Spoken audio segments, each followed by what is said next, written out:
Hey everybody! When I said that I would start doing video blogs again, I said that they would either be about the Walt Disney Company or about Star Trek. Those are two things that I'm kind of passionate about, and I realized that there aren't too many people who have those two things as their top interests. But, however, that's what you'll find on my channel. I've already done a couple of videos about Disney, now I'm doing one about Star Trek. Get pumped. In today's episode, I'm just going to talk about basically who is the best captain. So, I'm going to take our discussion of Star Trek captains and also use this video as a way to talk about the new Mini-Mate figurines and how adorable and awesome they are. So let's check them out. So the Mini-Mates come in 4 sets. There's a Captain Kirk set, which comes with Khan as his friend, or enemy. Then there's a Captain Picard set, which comes with Hugh. And then there's a Captain Sisko set, which comes with Gul Dukat. And then there's a Captain Janeway set, which comes with 709. But for this video, I'm just looking at the captains themselves and using these figurines to talk a little bit about who is the best captain. So, first of all, let's narrow some things down. I'm not a huge Deep Space Nine fan. I'm just not. So let's go ahead and take Sisko out of the running. Even though he is a good captain, let's pull him up to the front there. Basically, he makes some bad choices, in my opinion, and really throws the Prime Directive out the window, and whether or not he had to do that because he was at war or whatever, he's just not your ideal Starfleet captain. He just isn't. I'm not a big fan. So, there you go. My opinion. Okay. Now, let's take Janeway out of the picture for a moment and look at the difference between Picard and Kirk. First of all, you have to think about their TV shows. The original series, written in the 60s, was a completely different era of television. Every episode was about Captain Kirk. Every episode was about Kirk and his crew and his ship, and he would beam down to every planet, and he would get the woman, and he would save the day, and he would destroy the evil god computer that's controlling the civilization. Like, every episode was about him. He was a cowboy and a soldier.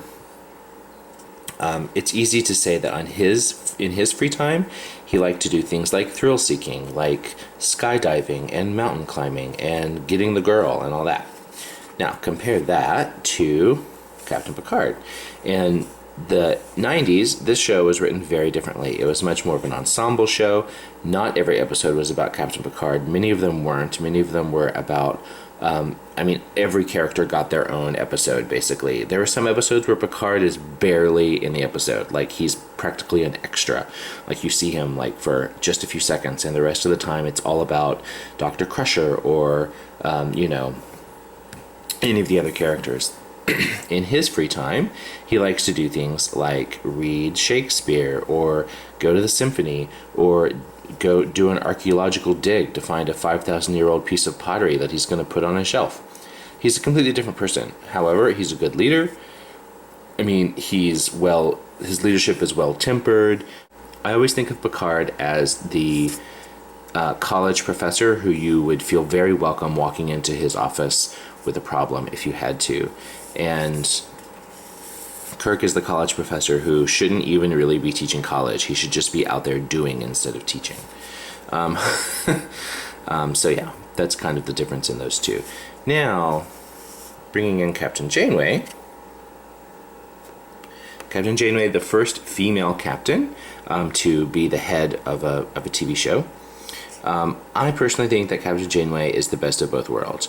She will get out there and kick ass with the Borg and take names, and she's not afraid to put her crew first, and she's not afraid to be the one who beams down to the planet. She's not afraid to be the one who gets the guy, basically, which kind of happens a few times, not really. You know, she has, I think, the best of Kirk and the best of Picard, in that in her free time she likes to read romance holo novels and experience them and escape into a world of thoughtful fantasy.